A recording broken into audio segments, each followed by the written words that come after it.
Good evening. Tonight, it's 48-hour ultimatum to the government of Kaduna State. Parents of abducted students of Forestry College ask government to rescue their children or face a showdown. The People's Democratic Party PDP calls for a national security summit. A fitting retirement for Justice Rhodes Viver after meritorious service. And many are feared dead in a stampede at the state funeral of former Tanzanian President John Magufuli. Plus business, sports, news from Abuja, and later international news from our London studios. On business news tonight, federal government concludes plan for $1 billion syndicated loan to support small and medium-scale businesses in the country. On sports news tonight, 15 players arrive as Super Eagles camp opens in Lagos ahead of the AFCON qualifiers against Benin Republic and Lesotho. And from Abuja, House of Representatives summoned Central Bank Governor and Chief of Army Staff over arms procurement.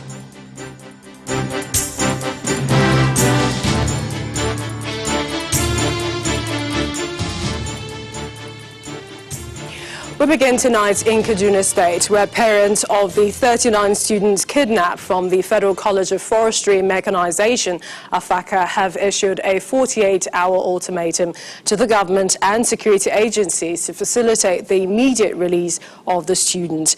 The aggrieved parents staged a peaceful protest today near the college, expressing concern about the safety of their children. They said the continuous stay of the students in the hands of the bandits could be more dangerous. It's been 10 days since the 39 students of the Federal College of Forestry Mechanization, AFACA, in Igabi, local government area of Kaduna State, were abducted from their hostel by bandits. With no sign or date for the release of their wards, the parents of the kidnapped students have taken to the streets to register their anger.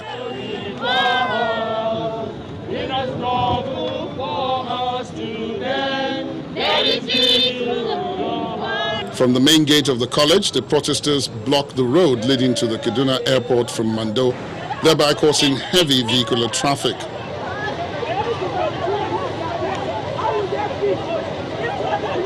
Holding placards with various inscriptions, singing and crying for help, the aggrieved parents wonder why it is taking security agencies much longer to rescue the kidnapped students, unlike in the kidnap incidents in Katsina, Zamfara and Niger states, where the students were released in good time.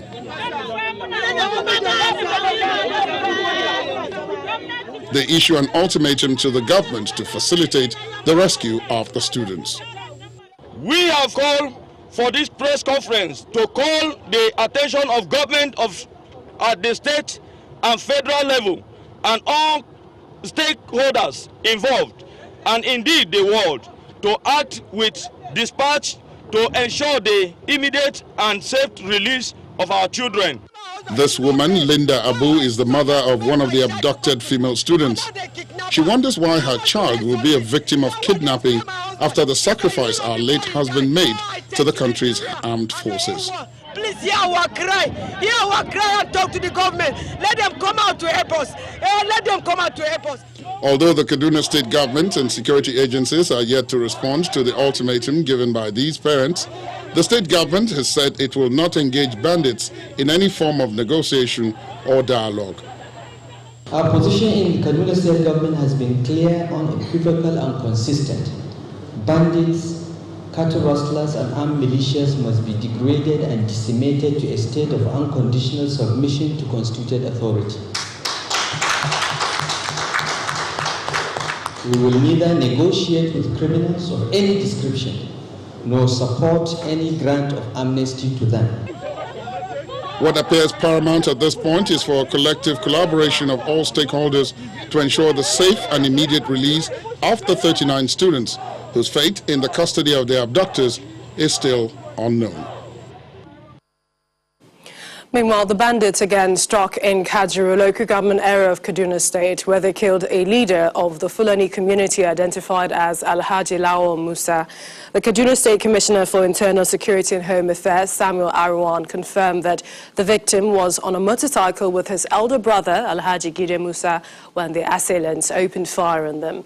His brother, however, escaped with gunshot injuries, while the bandits got hold of the village head and hacked him to death right before his family. According to Mr. Arwan, the Fulani leader worked closely with other community leaders towards the success of peace-building efforts in the area, including the reopening of the Doka weekly market, peaceful resumption of activities at abandoned places of worship, and resumption of grazing and farming in the Doka general area. From Kaduna to Benue State, where the state's joint socio-cultural organization and State Council of Chiefs have condemned last week's attack on Governor Samuel Ortom with a call on the international community to, as a matter of urgency, help Nigeria deal with the issue of armed herdsmen. They said the attacks are assuming an alarming dimension. I was targeted for elimination. Since the report of the assassination attempt on the Benue State Governor Samuel Ortom, there has been many reactions. Beside the condemnation by individuals and groups nationwide, others in the north-central state are raising a red flag. This gathering by the joint socio-cultural organizations in the state is to rouse the federal government to action in its security responsibility. Every day, 200 people are being arrested, are being killed, and nobody says anything. At any time, they'll say they're on top of it. The next day, it happens again. And nobody says anything. And what do you do to the people that have killed? In another part of town, this group, League of Friends Association, is asking the president to treat citizens from all parts of the state equally. We, the League of Friends, call on the President Muhammad Buhari-led federal government to, as a matter of urgency, fish out these assailants and swiftly prosecute them according to the laws of the country. A student group is taking the call for improved security beyond the national borders. We have already written to the international community. We have already written to the ECOWAS. We have already written to other bodies, other communities that are looking after the welfare of humanity. I want to start and say that the attack was targeted as ensuring that the person who has been studying by us is assassinated so that the land is vulnerable and is taken over by these Fulani herdsmen and bandits. Traditional rulers in the state want Governor Ortom to bank on their backing. For you to come and attempt to kill our son, the governor, in his own house, I think that was too much an attempt. Christian faithful in the state joined Governor Ortom in thanksgiving for his escape. Governor Ortom describes the escape as an act of God. He then calls for more prayers for both the state and the country. They say that was just a first attempt and it was a technical hitch on their side. That was why they were not able to get me. And they will not get me in Jesus' name. Every time they attempt, they will not get me. Because the Lord God is with me. The Benue State Governor is accusing armed Fulani herdsmen for the attack, but the Nigeria police is promising to uncover who and whatsoever was behind it and bring them to justice. Staying with security, members of the Nigerian Labour Congress in Cross River State has given the state government 24 hours to ensure the release of their chairman, Ben Upepi, who was kidnapped from his home by armed men yesterday. The vice chairman of the union, Lawrence Achuta, expressed displeasure over the kidnap of their chairman twice in 15 months. He says if the abducted chairman remains captive after 24 hours, the organised labour will be forced to withdraw their services across the state. He also appeals to the state government and other security agencies to live up to their responsibilities of securing lives and property.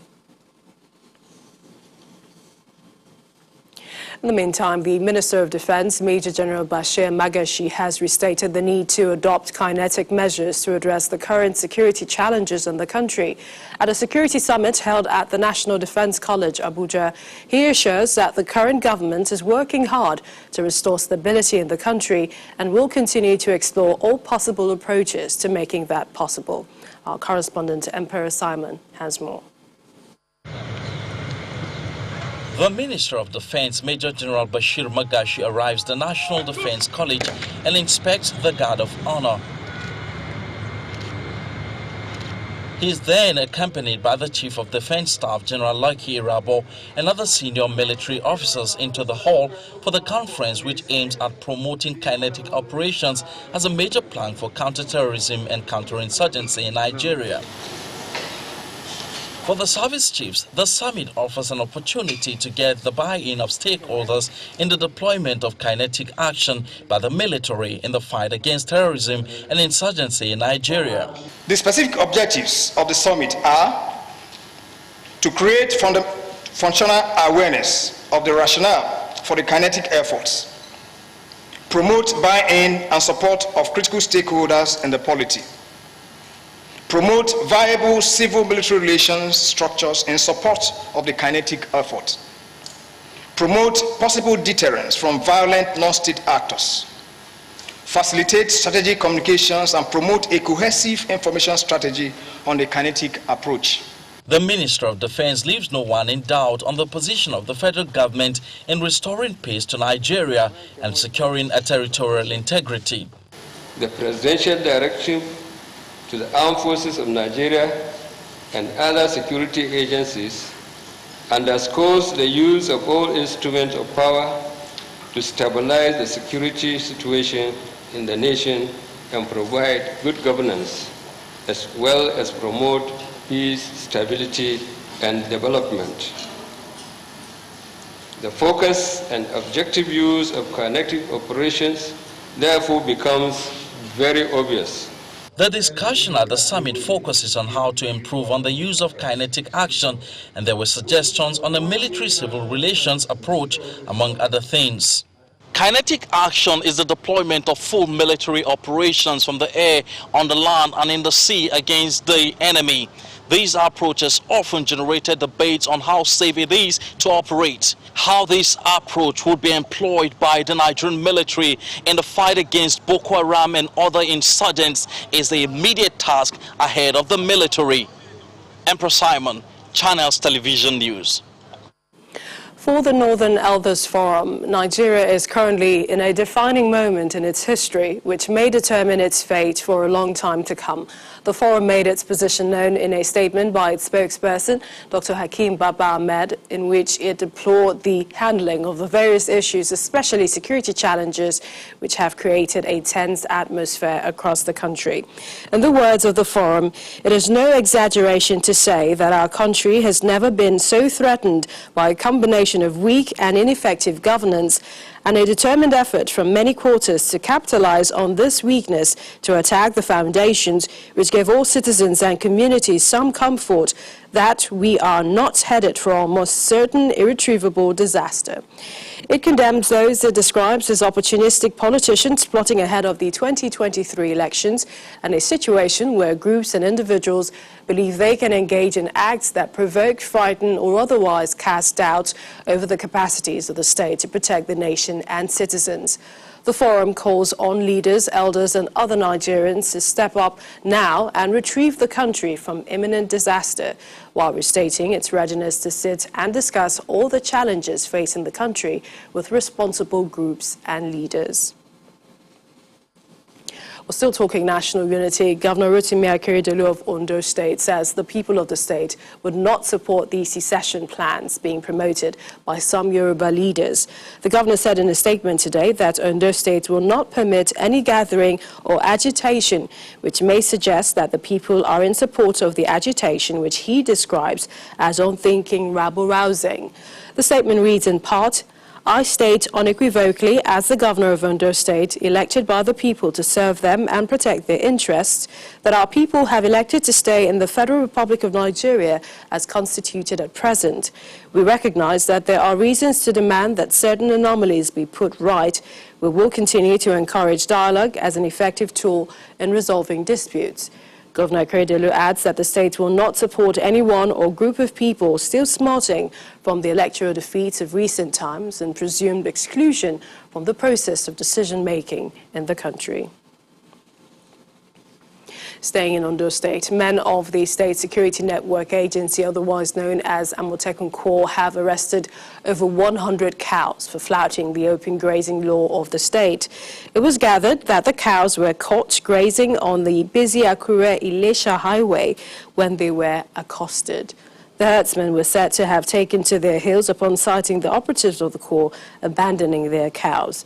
The commander of the Amotekun Corps in the state, Mr. Adetunji Adeleye, confirmed the arrest, saying the cows were intercepted and arrested at the boundary between Osun and Ondo states. He said it took his men about 30 kilometers walk to herd the cows to the Corps headquarters in Akure, the state capital.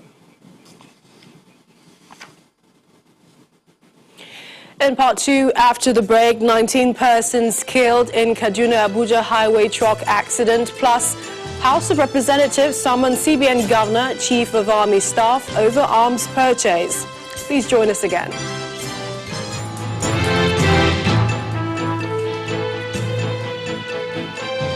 Welcome back. If you just joined us, you're watching the news at 10 live on Channels Television Lagos. A reminder of our top stories. A 48-hour ultimatum is issued to the government of Kaduna State. Parents of abducted students of Forestry College ask government to rescue their children or face a showdown. The People's Democratic Party, PDP, calls for a national security summit.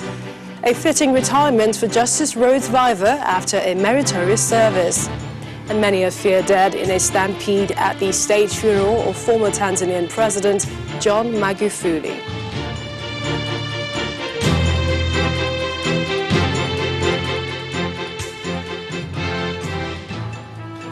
The national chairman of the People's Democratic Party, Mr. Uche Secondus, is calling for a national security conference to address the alarming increase in insecurity in the country.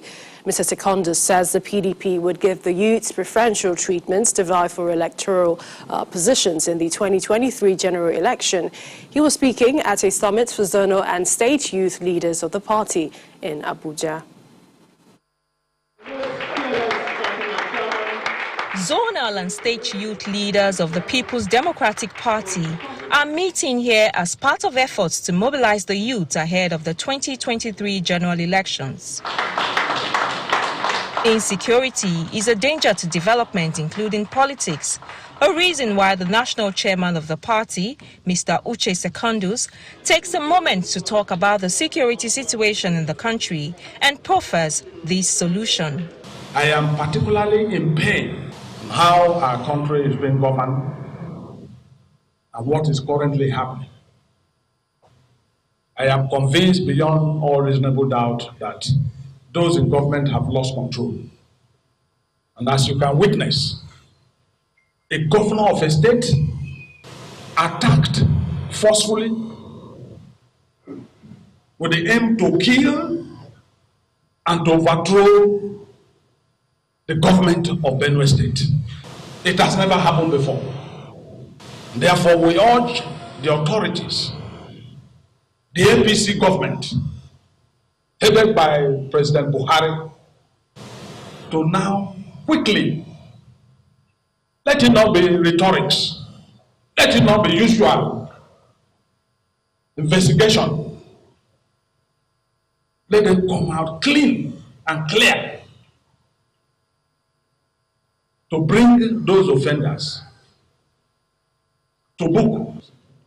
Looking ahead, speakers here want the party to give young people a chance in 2023 by creating more strategic roles for them to play during the general elections. I strongly urge the federal government to listen to our youth, have more interest in their affairs, take urgent steps to bridge the yawning employment deficit, as well as decisively address all issues bordering on demand for good governance raised in the EndSARS protest. It's only 24 months to the general elections, and many are watching with keen interest to see if the party leaders truly match words with action. Let's head now to our Abuja studios where Linda Kigbe has some more stories. Good to see you, Linda. Good to see you, Millicent. Welcome to Abuja. A retiring Supreme Court Judge, Justice Olabode Rhodes-Viver, is asking state governors to abide by the constitutional provision that stipulates a 3-year tenure for local government officials. Speaking at a valedictory session held in his honor, Justice Rhodes-Viver says it amounts to executive recklessness for governors to remove democratically elected local government officials for whatever reason.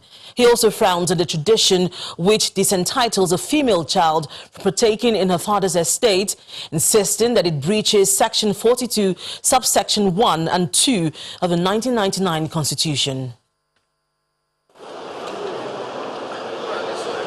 The atmosphere is calm as lawyers and guests gather at the Supreme Court for the valedictory session in honor of Justice Olabode Rhodes-Viver. Inside the courtroom, all available space is taken as the Chief Justice of Nigeria leads other justices to commence the valedictory session.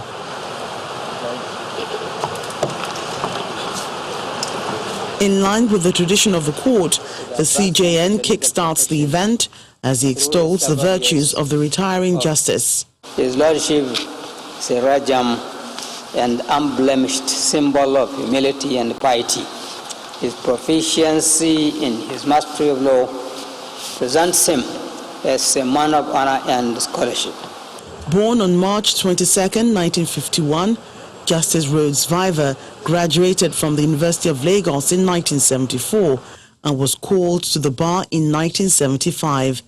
He was a staff of the Lagos State Ministry of Justice, where he worked for 18 years before serving as a High Court judge for 11 years, 5 years as a Court of Appeal judge, and 11 years as a Supreme Court justice. Justice Rhodes-Viver will be remembered for some landmark judgments, including the case between Asari Dokubo and the federal government, where he ordered the Department of State Service to release the Niger Delta activists. He also outlawed the tradition of denying the female child of their inheritance in the 2014 Ukeje versus Ukeje case. He also ruled against governors deciding the tenure of elected local government officials. And even as he retires, the Supreme Court judge will not let some of these judgments be swept away. Dissolving local government councils and replacing them with caretaker committees amounts to the governor acting on his whims and fancies unknown to our laws, clearly illegal. Customary law which disentitles a female child from partaking in her deceased father's estate is in breach of Section 42 subsection 1 and 2 of the Constitution. A fundamental rights provision guaranteed to every Nigerian. For the wife of the retiring justice and a mentee of Justice Rhodes-Viver, the day's event calls for celebration. He's a very humble man. He doesn't carry his position on his face or on his head. He's very cordial. He's always thinking of assisting people. He's been a mentor to many people. He wants the best for everybody. His words is his bound. Whatever he says, he goes by it. And he's somebody that has encouraged us as young people. I can remember for a very long time he's been encouraging me to be a senior advocate of Nigeria. Justice Rhodes-Viver bows out from the Supreme Court after 24 years on the bench. To the National Assembly, where an ad hoc committee of the House of Representatives has passed a resolution to summon the Chief of Army Staff and CBN Governor over arms procurement by the Nigerian Army. The committee reached a decision after both the CBN Governor and the Chief of Army Staff failed to honor its invitation today. The motion for their summons was moved by Representative Bideke, who was furious that the Chief of Army Staff failed to appear before the committee for a second time. Both are to appear before the committee on Wednesday, April 7th. The last time the representative of Chief of Army Staff came, Mr. Chairman, distinguished colleagues, we told him that the Chief of Army Staff should appear in person, at least to come and deposit the documents requested by this committee, because he is the man in charge of that agency. Mr. Chairman, distinguished colleagues, CBN has been a problem to this house, and they cannot, because we approved their budget, they cannot operate the way they are operating, and this house will keep quiet, and they think they can do it all the time and get away with it. By the way, what are we asking for? What are we asking for? Come and tell us how much you have paid for the purchase of arms. We have given you the right of fair hearing. Are you hiding anything? We will not allow it. If there is something you are hiding because you are CBN, we will not allow it. 600 Nigerian youths are to be trained on very small aperture terminal installations and core skills as the federal government moves to deepen broadband penetration in the country. According to the Minister of Communications and Digital Economy, Dr. Isa Pantami, who made this disclosure today in Abuja, the federal government plans to deploy the NICOMStat 1R to extend broadband connectivity and deliver direct-to-home services to rural communities and other underserved areas. It says the broadband connectivity is also meant to play a crucial role in the development of the country's digital economy, which informs the need to develop skills for the various infrastructure required to drive it. He says to effectively deploy satellite-based services, training and retraining of Nigerians on VSAT installation, antenna installation and configuration of customer premises equipment is required to enhance the process. When the News at 10 returns, federal government concludes plan for $1 billion syndicated loan to support small and medium-scale businesses in the country. That's on Business News. Please stay with us.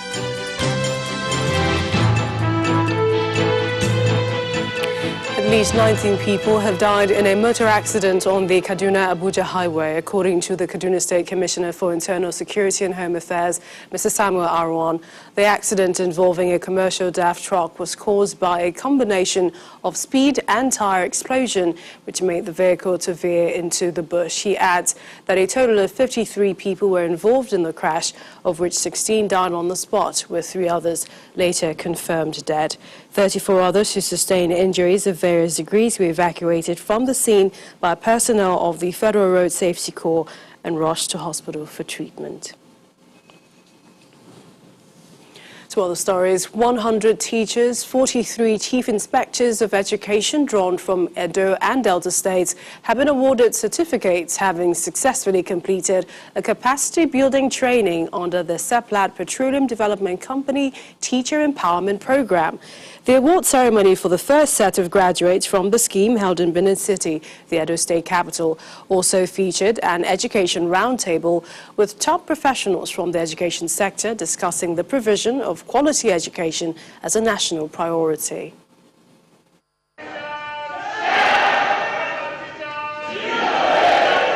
The maiden sets of graduates of the Seplat Teachers Empowerment Program in high spirits as the event celebrating the successful completion of their training gets underway. But first, their messages to be reflected on. The skills you have acquired, the critical thinking, the problem-solving skills, these are very key.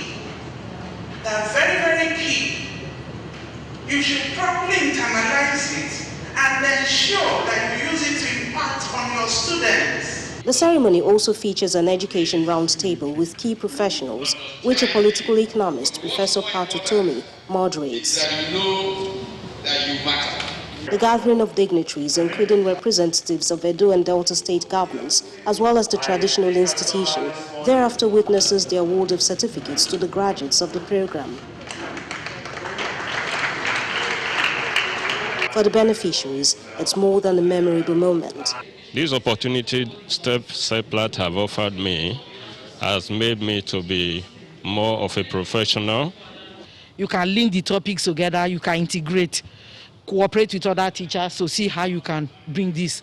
It is something that I really learned. The organizers believe the impact of the programs is enormous. The Education Roundtable tried to show that there are very many stakeholders important in making sure there's quality education in the country. Government is a primary stakeholder, teachers are one, students are one. So how do we bring about a knowledge to share, an opportunity to show what each stakeholder has to do to ensure that the nation has quality education? And I believe we achieved that today with this maiden edition of Seplat Education Roundtable 2021. Seplat's intervention is considered timely. Given how we've lost ground over the years, and given the new competitiveness that our economy needs to gain, this is very, very timely. We need to get teachers who can remotely, in fact, teach many more people. The Seplat Teachers Empowerment Program kicked off in November 2020 with a 5-day physical workshop and months of online training, specially designed to equip the teachers with knowledge on teaching applications for science, technology, engineering, arts, and mathematics. And 3 suspects linked to the violence that disrupted last Saturday's Ekiti House of Assembly by-elections, in which 2 lives were lost, have been brought before a magistrate court in Ekiti. The suspects are identified as Adenijo Olushola, popularly known as Sola, Paul Folorunso, and a lady, Adebayo Sherifat. According to the charge sheet brought by the police, the murder suspects were charged with conspiracy to murder and attempted murder of Babatunde Adeleye and Bola Adebisi. The trial chief magistrate remanded the suspects at the correctional center in Ekiti till the commencement of trial, April the 19th. The governor of the state, Dr. Kayode Fayemi, had ordered the police commissioner to arrest all culprits and ensure their prosecution as he condemned the incident. Let's switch now to some business news. Here's Anne Nwaudo. Banking, so easy, so simple. Dial *894# now to experience it. You first, First Bank.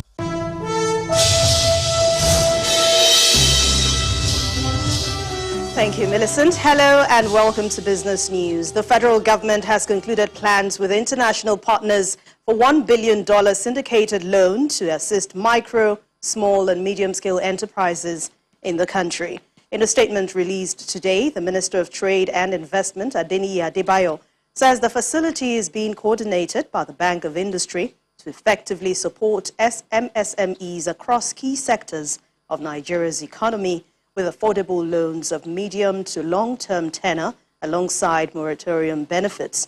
He also says the Nigerian Export Promotion Council has launched the Export Expansion Facility, which will enable new and existing MSMEs respond to the shocks of the COVID-19 pandemic while retaining and creating more businesses, especially for youths and for women. The central bank has released a list of international money transfer operators approved for diaspora remittances. Some of the money transfer operators listed among the 47 by the financial market regulator include InterSwitch Limited, MoneyGram, PayPal Incorporated, Western Union, eTransact, and CashPoint Limited. Earlier this month, the CBN introduced an incentive known as Naira $4 scheme with a 2-month window to pay 5 Naira for every dollar to senders and recipients of international money transfers. Premium Lager Trophy, a product of Giant Brewers International Breweries PLC, has unveiled Nigeria's tallest fiberglass beer bottle right here in Lagos to celebrate its leading position in Nigeria's beer industry. The event, held at the Ikeja City Mall in Lagos, was witnessed by excited consumers of Trophy Lager who trooped in to see the 16-meter spectacle.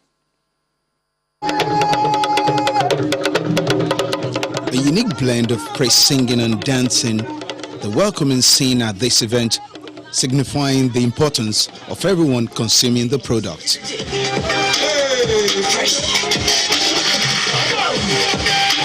The guest tagged the honorables, strike a pose with the imposing fiberglass beer bottle erected at the Ikeja City Mall, all in respect and admiration for the consumer.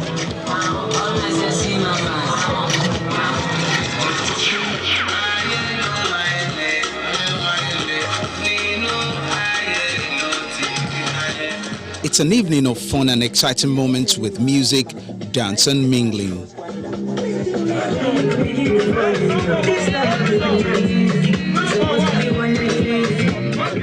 International Breweries PLC says it's a way to say thank you to its distinguished consumers. This is a very big milestone in the life of the brand and our consumers. You know, Trophy brand has been in existence for over 40 years, and we've built the brand on a very solid foundation of our consumers' love. So we are saying a big thank you for our consumers for making Trophy Lager the #1 brand in Lagos and the West and all the key cities that Trophy exists. We don't take this for granted. We're super excited. That's why we are here today to create a record tallest beer bottle ever made. #1 beer in the country. Trophy brand ambassadors Folani Falana, popularly known as Fowls, and Nollywood's Femi Adebayo were also at the unveiling. We're here to further re-establish that Trophy is the #1 beer brand in the country. Everybody knows that. Everybody's aware. We're here to further reiterate that we have the biggest bottle you have ever seen in your life. It's about 16 meters tall. It's huge. You know, so this event is very significant. You know, a lot of important personalities in here as well. And of course, you know, I'm a part of the family, so I had to be here. Trophy, it's a beer, and of course, it is for people above the age of 18. And of course, it is synonymous with being honorable. Trophy Lager is the flagship product of the International Breweries PLC, with the company commencing its production in 1978. Over the years, Trophy has evolved to become a favorite of many beer consumers in Nigeria. After 3 weeks of bearish performance, the domestic stock market has started the 4th week of March with green amid moderate bargain hunting activities by investors. Layo Adegoke has the details.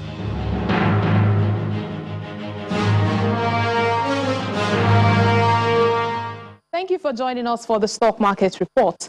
The bull made an appearance in the market today as the 4th trading week in the month of March began with positive sentiments. Well, today's gains were largely driven by bargain hunting in industrial heavyweight Bois Cement after the stock fell 6.4% on Friday as investors rushed for the stock that pushed the counter up by 2.12%. Overall sectoral performance was positive as all the sectors posted gains except the banking index, which was marginally low by 0.01%. At the sound of the closing, the all-share index jumped 0.89% to 38,722.87 points, while the market cap was higher by 178 billion naira. Total turnover of volume, value and deals were lower compared to Friday's session as 277.2 million units worth 3 billion naira were traded in over 4,200 deals. Lenders topped the value chart as shares of Union Bank, GT Bank and FBN Holdings were the most traded for the day. All eyes are on the CBN's 2-day Monetary Policy Committee meeting, which began today as investors seek clarity on the direction of yields in the fixed income markets. That's it on the stock market report. I'm Layo Adegoke. The market also ended positive in the United States, but let's see how all of them closed today.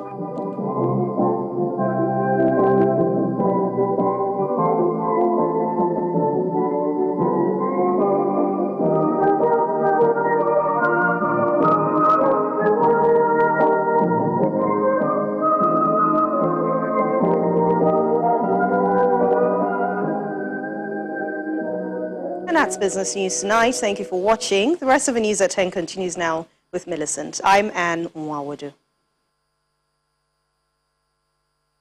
Banking, so easy, so simple. Dial *894# now to experience it. You first, First Bank. Thanks, Anne. Still ahead on the news at 10. Many fear dead in a stampede at the state funeral of former Tanzanian President John Magufuli.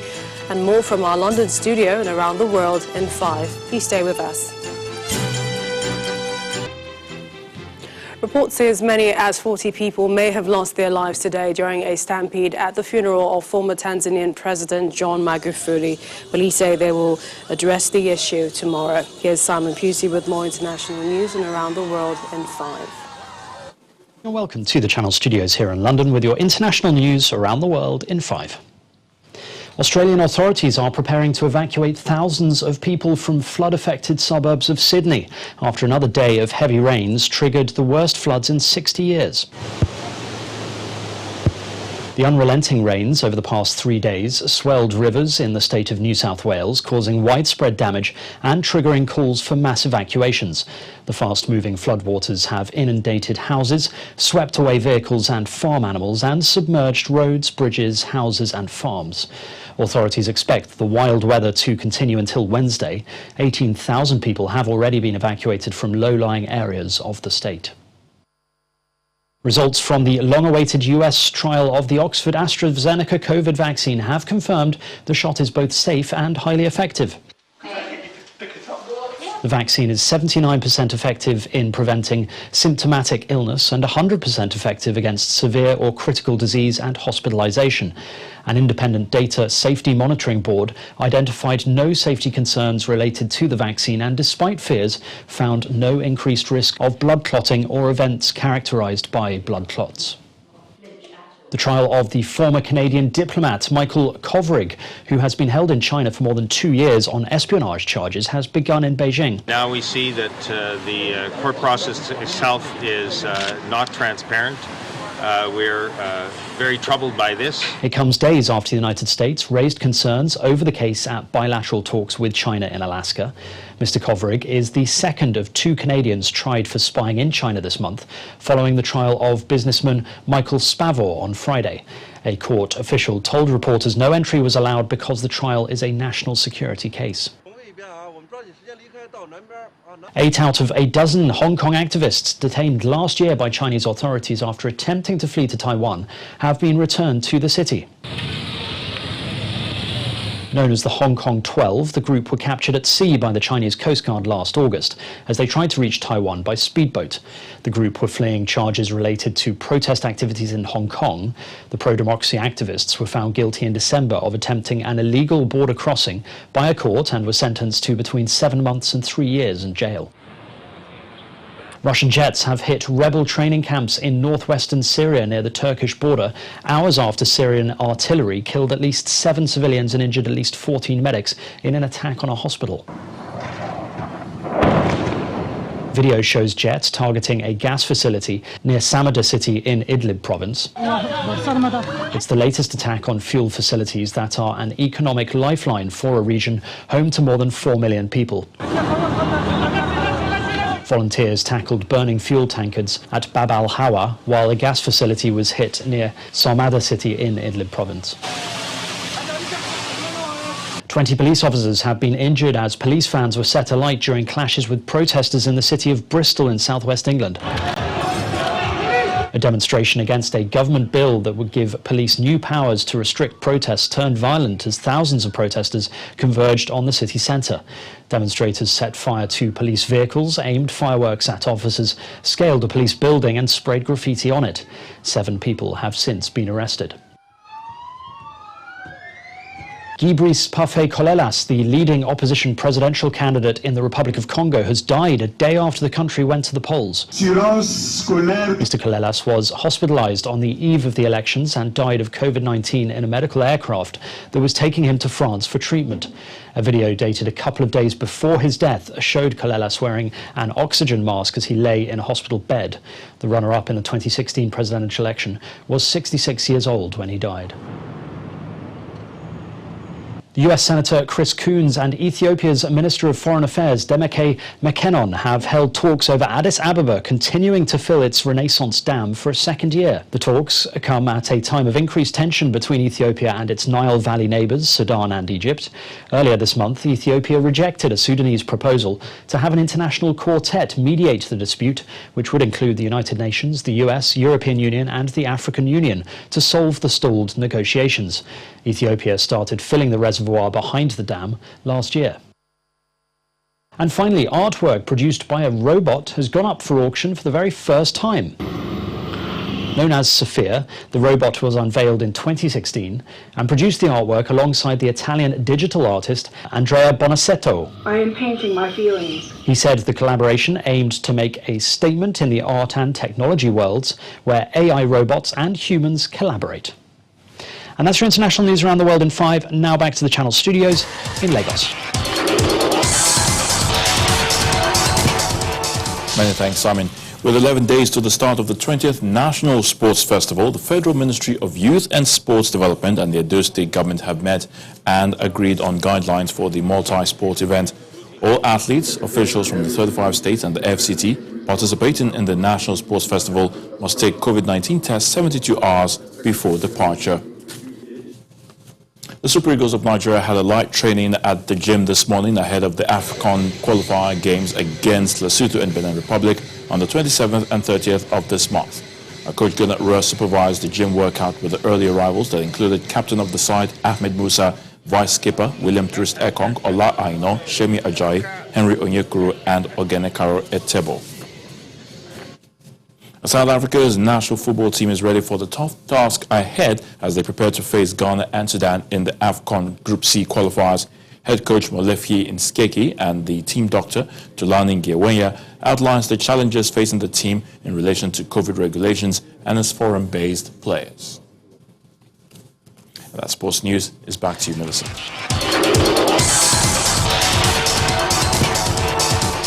Today, and the main news again.